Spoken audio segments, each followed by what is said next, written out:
ধ্বংসের কারণ লোভ, হয়তো ক্ষমতার লোভে করছে, এজন্য উল্টা পাল্টা করে, অথবা টাকা পাওয়ার লোভে পাইছে, টাকার লোভে পড়ে হালাল নাই, হারাম নাই, ভালো নাই, মন্দ নাই, অথবা যৌবনের লোভে পড়েছে। ও আমার কলিজার যুবক, তোমার লাইনের, জেনারেল লাইনের যুবকটা স্কুলে পড়ে, কলেজে পড়ে, 5 ওয়াক্ত নামাজ পড়ে, তুমি বলো আছে না নাই? তুমি পারো না কেন? বুঝা গেল তোমার কপালে কার জানি বরদোয়া লাগছে। আমি মুসলমান, ঠিক নামাজ পড়তে পারি না কেন? আমার যৌবনের ভালোবাসার তালে আমি নষ্ট হয়ে গেছি। যৌবনের লোভে পড়ে আল্লাহ ছেড়ে দিছে। ফেরাউন নামের বেঈমান ক্ষমতার লোভে পড়ে আমার আল্লাহ বাদ দিয়ে নিজেরই বড় খোদা দাবি করলো, আনা রাব্বুকুমুল আ'লা। কিছু নিমক হারাম কপাল পড়া এত খারাপ যে এই অপরাধের কথা শুনে আফসোস করবে দূরের কথা, উল্টা আমি বললাম কেন বিরোধিতা করে। হয়তো আমারে পারে না। অনেক জায়গায় দেখা যায়, হুজুর এই বয়ান বন্ধ করেন, এ সুন্দর বয়ান করেন না, এগুলি দরকার নাই, এই টুপিটাপির বয়ান দরকার নেই, নামাজ রোজার বয়ান করে। আল্লাহ হেফাজত করেন। এই বেদবা আমার সামনে বললে খবর আছে। আল্লাহ হেফাজত করেন। 20 বছর ডাউলের পানি আর আটা রুটি খাইয়া এক লঙ্গি করছি 1 বছর। এই মুসলমানের সন্তানেরা শোন, হাফিজুর রহমান মাস্তানি করার জন্য চেয়ারে বসে নাই, আর মাস্তানের ঘর থেকে জন্ম নিয়ে আসি নাই। এক লঙ্গি 1 বছর করছি, আর এখন আজকে যে লঙ্গি পরি ওই লঙ্গি কাউকে পরি না। এক জামা 150 টাকায় কিনছিলাম, এক জামা এইরকম কালারিং জামা। কয় টাকা? 150। 2.5 বছর ঘুরছি, আর এখন এক জামা একদিন পরি, কালকে এই জামার গায়ে উঠবে না। ভালো করে বুঝো। বছরে একবার বাড়ি যেতাম, মুজানি মাদ্রাসায় পড়ছি, একবার বাড়ি যেতাম। মানুষের বাড়িতে ঈদের আনন্দ, আমার বাবার ঘরে ঈদের আনন্দ ছিল না। মানুষ আমাকে কিতাব কিনা দিছে, মানুষের বাড়ি কোরবানির গোশতের আনন্দ, আমার ঘরে কোরবানি হয়নি, আমার বাবার তৌফিক ছিল না। তিলে তিলে কষ্ট করে করে লেখাপড়া করেছি।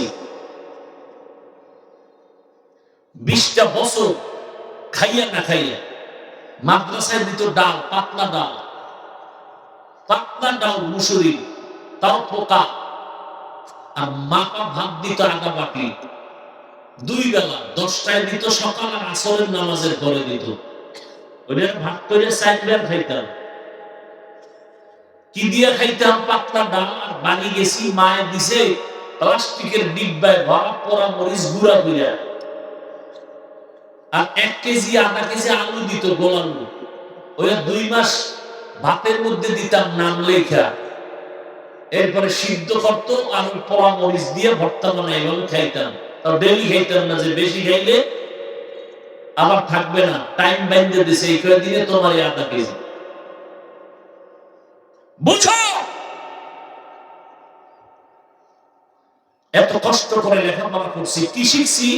24 ঘন্টা কোরআন হাদিস, কোরআন হাদিস, কোরআন হাদিস, ঘাটতে ঘাটতে ঘাটতে ঘাটতে কয়টা নক্তা, কয়টা জের, কয়টা জবর, কয়টা অক্ষর, কয়টা শব্দ, কয়টা বাক্য, কয়টা সূরা, নামাজের আয়াত কয়টা, রোজার আয়াত কয়টা, পর্দার আয়াত কয়টা, যাকাতের আয়াত কয়টা, জিহাদের আয়াত কয়টা, সমাজনীতির আয়াত কয়টা, অর্থনীতির আয়াত কয়টা, রাষ্ট্রনীতির আয়াত কয়টা, রাজনীতির আয়াত কয়টা, এগুলোর ব্যাখ্যা কি, এগুলোর ফতোয়া কি, এগুলোর তরজমা কি, পড়তে পড়তে পড়তে পড়তে পড়তে জীবন শেষ।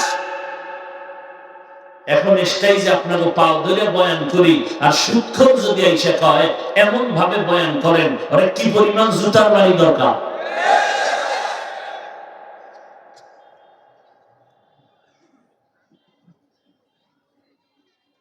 আল্লাহ হেদায়েত দান করুন।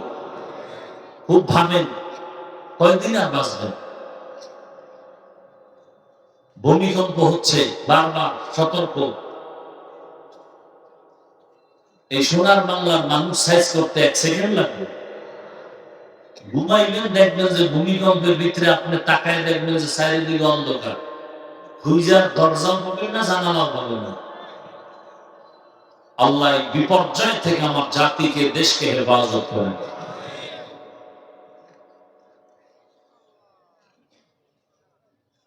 আমি আপনাদেরকে বুঝাবার কিছু কথা বলবো। তর্জমাটা বলে নেই যে আয়াতের হাদিস করছে। ইখলাস ও রুহানিয়াতের সমন্বয় ধৈর্যের সাথে সহি নিয়তে, সহি তরিকায়, সহি কথায় কোরআন সুন্নাহর আলোকে কিছু কথা বলতে পারে, আপনারা শুনতে পারেন। আমার আল্লাহ আমাদের সবাইকে তৌফিক দান করেন। ইয়া আইয়ুহাল্লাযীনা আমানুত্তাকুল্লাহা ওয়াল তানজুর নাফসুম মা কদ্দামাত লিগাদ। হে মুমিন, তোমরা আমি আল্লাহকে ভয় করো তথা তাকওয়া অর্জন করো। তোমার সামনে একটা স্থায়ী জীবন আসতেছে, যেই জীবনের শুরু আছে শেষ নাই, এবং সেই জীবনে তোমার দ্রুত চলে যেতে হবে, বাঁচতে পারবা না। ওই জীবনে তুমি কি সম্বল সঞ্চয় করেছো সেই দিকে মনোনিবেশ হও, খেয়াল করো। ওয়াত্তাকুল্লাহ, আল্লাহ বলেন আবার আমাকে ভয় কর। ইন্নাল্লাহা খাবীরুম বিমা তা'মালুন। আমি আল্লাহকে জানুনি, তোমার জীবনের সব কাজ করো, কল্পনা করো, আমি আল্লাহ অগ্রিম জানি। আমি আল্লাহর মতো আর কেউ জানে না। হাদিস পড়েছি, নবী বলেন হুব্বুদ দুনিয়া আকসু কুল্লি খাতিআ। দুনিয়ার ভালোবাসা, দুনিয়ার মোহাব্বত, দুনিয়ার লোভ হলো ধ্বংসের কারণ। সব ধ্বংসের কারণ হলো দুনিয়ার লোভ, দুনিয়ার ভালোবাসা। আমি হুজুরেরও যদি দেখেন সকালে এক সূরা, বিকালে আর এক সূরা, বুঝবেন আমাদের দুনিয়ার লোভে ধরেছে। এই লোভ আবার 3 প্রকার: হুব্বে জা, হুব্বে মাল, হুব্বে নিসওয়ান। তরজমা শেষ, এখন ব্যাখ্যা চলতেছে শুধু হাদিসে। খেয়াল করেন হাদিসে কি বলছে। দুনিয়ার লোভ ধ্বংসের কারণ। আমরা বাংলায় কি বলি? লোভে পাপ, পাপে মৃত্যু। এই লোভ আবার কয় প্রকার? জবান খুলেন, যেটা জিজ্ঞাসা করি সেটা তো বলবেন, চিল্লানো না, ঠান্ডা মেজাজে বলেন। কয় প্রকার? সম্মানের চেয়ারের লোভ তথা ক্ষমতার লোভ, টাকা পয়সার লোভ, আর যৌবনের লোভ। যে মানুষটা দেখবেন উল্টা চলে, কথার ব্যালেন্স নাই, চলাফেরার কোনো ব্যালেন্স নাই, আদব নাই, ধ্বংসের কারণ লোভ। হয়তো ক্ষমতার লোভে পড়ছে, এজন্য উল্টা পাল্টা করে, অথবা টাকা পাওয়ার লোভে পাইছে, টাকার লোভে পড়ে হালাল নাই, হারাম নাই, ভালো নাই, মন্দ নাই, অথবা যৌবনের লোভে পড়েছে। ও আমার কলিজার যুবক, তোমার লাইনের, জেনারেল লাইনের যুবকটা স্কুলে পড়ে, কলেজে পড়ে, 5 ওয়াক্ত নামাজ পড়ে, তুমি বলো আছে না নাই? তুমি পারো না কেন? বুঝা গেল তোমার কপালে কার জানি বরদোয়া লাগছে। কয় আমি মুসলমান, ঠিক নামাজ পড়তে পারি না কেন? আমার যৌবনের ভালোবাসার তালে আমি নষ্ট হয়ে গেছি। যৌবনের লোভে পড়ে আল্লাহ ছেড়ে দিছে। ফেরাউন নামের বেঈমান ক্ষমতার লোভে পড়ে আমার আল্লাহ বাদ দিয়ে নিজেরই বড় খোদা দাবি করলো, আনা রাব্বুকুমুল আ'লা। নমরুদ নামের বেঈমান ক্ষমতার লোভে পড়ে চ্যালেঞ্জ দিল, ইব্রাহিম নামের বান্দাকে আসতে দিব না। পুরা ইরাকের জমিনের মধ্যে নমরুদের মাস্তানি চলতেছে। বলে ইব্রাহিম আসলেই যদি কোন মায়ের গর্ভে ছেলে আসে হত্যা করে ফেলবা আসা মাত্র। আমি কিন্তু গল্প করতে আসিনি। এত বুঝানোর পরেও যদি আপনারা আমার বয়ান শুনতে না চান, আমার ঠেকানাই যে আপনাকে জোর করে শোনাবো। আমি মোনাজাত দিয়ে আজকে উঠে যাব, আর আমি বয়ানের মধ্যেই কিন্তু হাত তুলে ফেলি। বয়ানের মধ্যেই দেখবেন মোনাজাত শুরু হয়ে গেছে।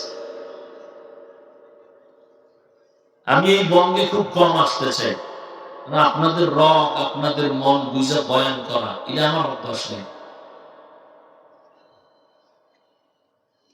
আমি তো এমন বয়ান করি না যে আমার বয়ান চলবে আপনি উঠে চলে যাবেন, না, এমন বয়ান তো আমরা শিখি নেই যে আমি সাল্লাল্লাহ টান দিয়ে আপনাদের বলবেন আমি চা টানবো, সে অভ্যাস এখনো হয় নাই। উঠে যাবেন সে বয়ান তো আমি শিখি নাই, করি না। এত ভালোবাসা দিয়ে কথা বলি, আরে কত রাত্র মোবাইল চালায় যুবক, গুনাহ করে কাটাইলি। এমনকি বুড়ারাও সারা রাত মোবাইল চালায়। খুব কঠিন হালাত। হাসেন, আমি কি হাসির কথা বলছি বলেন তো? চিন্তা করলে কান্না আসা তো দরকার যে আসলে আমি এত খারাপ। আপনি তো মানুষের কাতারে নাই, আপনি তো ভাবেন না অনেক কিছু।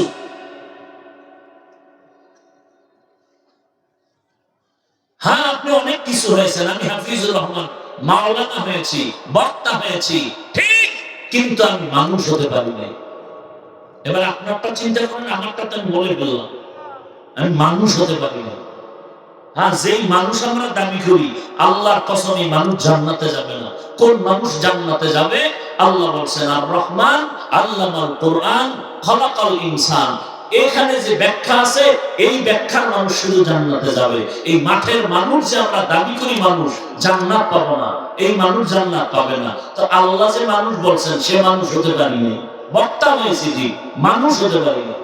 আমি যদি মানুষ হতাম তবে এখানে বয়ানের পরে প্রত্যেকটা মানুষের দিল থেকে দিল নরম হয়ে চোখে পানি আসে। তা আমার চোখে পানি নেই, আমার বয়ানওয়ালা শুনে মানুষ পানি আসবে কিভাবে?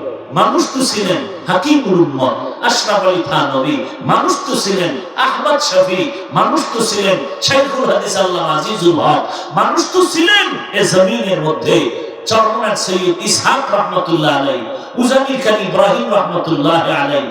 মানুষ তো তারা ছিলেন যে তাদের কথা গরুতে শুনে, বাঘে শুনে। শুনবে না কেন? আল্লাহর কাছে মানুষ দামি, আর বাকি সব মানুষের গোলাম। শুধু মানুষ হবে আল্লাহর গোলাম। আপনি আল্লাহর গোলাম হন, আপনি যদি গাছের সাথে কথা বলেন গাছ আপনাকে জবাব দিবে। আপনি অনুভব করবেন গাছ আপনার সাথে কথা বলতেছে। আপনি সূর্যের সাথে কথা বলেন, আপনি যদি কুকুরকে বলেন এই কুকুর দাঁড়া, জাগাত দাঁড়ায় যাবে। এই ইতিহাস আছে তো, কথা বলেন না কেন? কিন্তু আপনি তো আল্লাহর গোলাম হন নাই। আপনার কথা বাঘ শুনতে বাধ্য, এই বাঘ ওখানে দাঁড়া, জাগাত দাঁড়ায় গেছে। বিষয় কি? করো আল্লাহর কথা শুনে, ওর কথা বাঘে শুনে। এটাই বাস্তব, এটাই বাস্তব।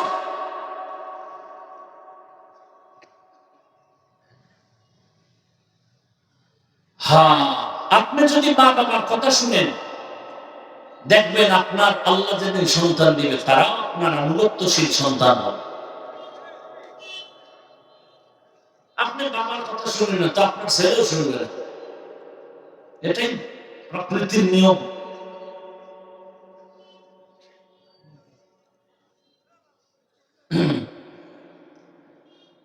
তো সে কথা বলতেছিলাম, তিন লোভে পড়ে সব ধ্বংস, হুজুরেও ধ্বংস, পিসাবেও ধ্বংস। কয় লোক? হয়তো ক্ষমতার লোক, নয়তো টাকার লোক, নয়তো যৌবনের লোক। ও যুবক বাবা, তোমার মতো যুবক যদি জীবনে মাদ্রাসায় পড়ে নেই, স্কুলে পড়ে, কলেজে পড়ে, ডাক্তার, প্রফেসর, ইঞ্জিনিয়ার, নামাজি নাই, তুমি পারো না কেন? তোমাকে দুনিয়ার লোভে পড়েছে, আটকায় ফেলেছে দুনিয়ার লোক। সেই লোকটা হতে পারে টাকা, না হয় ক্ষমতা, না হয় নারীর লোক। লোভে করে সব ধ্বংস, লোভে পাপ। কিতাবে একটা ঘটনা পাইছি, বলবো? সম্ভবত ঈসা নবীর যুগের ঘটনা। ঈসা নবী নাকি খাদেম রে নিয়ে রওনা হয়েছে। তো সফর করতে গেলে খাওয়ার নিয়ে, শুকনা খাবার নিয়ে যায় না, তো রুটি নিয়ে রওনা হয়েছে। যাইতে যাইতে যাইতে যাইতে এক জায়গায় গিয়ে ক্লান্ত হয়ে রেস্ট নিলেন। ঈসা নবী একটু আরাম করলেন। খাদেম এই ফাঁকে ব্যাগ থেকে রুটি খেয়ে ফেলছে। একটা খেয়ে চিনতে পারে ক্ষুধা থামে না, আর একটা এবার দেখে এত থামে না। পিসাব বলার যে খাদেমরা ঘুরে, পীরের থেকে খাদেমের ক্ষুধা বেশি। হাত দিয়ে সবাই পিসাবের খায় খাদেম। কথা বুঝেন নাই? এটা নিয়ম তো। বরযাত্রীরা যখন নিয়ে যায়, বরযাত্রী খায়, অন্যরা তুফান বানায় ভাবে খাইতে গেছে, দেও আরো দেও আরো দেও। আর বরযাত্রী জামাই মেয়েরে এক প্লেট দিছে, ওইভাবেই রয়ে গেছে। কথা বুঝেন নাই? ঈসা নবী তো রেস্টে, খাদেম খাইয়া পেটটা ভাষায় ফেলাইছে, রুটি নাই। ঈসা নবী উঠছে, এখন ওইটা এখন ক্ষুধা লাগছে, এই খাদেম রুটি দে। ব্যাগে তালাশ করতেছে, খাইয়ে লাগছে তো খাইছে, এটা পারেন না, বল রুটি কি? ব্যাগের মধ্যে খালি তালাশ করে, রুটি নেই। কয় না আমি খেয়েছি। আবার যদি কিছু করে,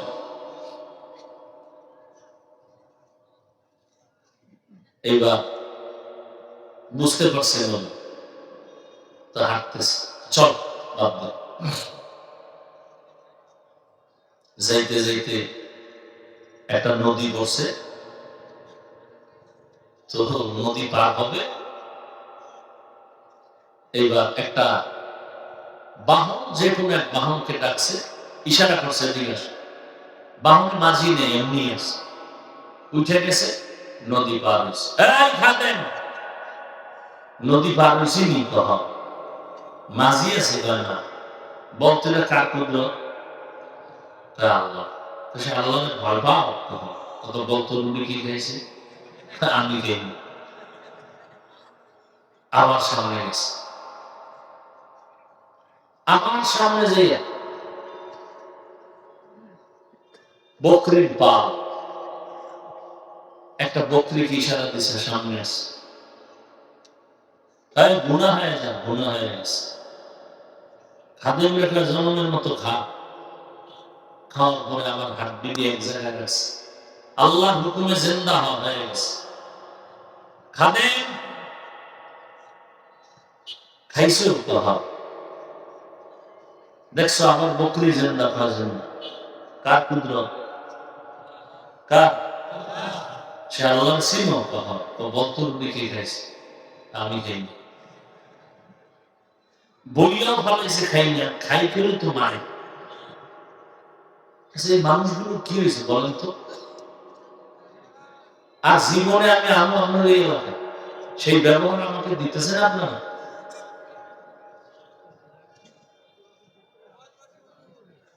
আশ্চর্য বিষয়। মোনাজাত দিয়ে দিন।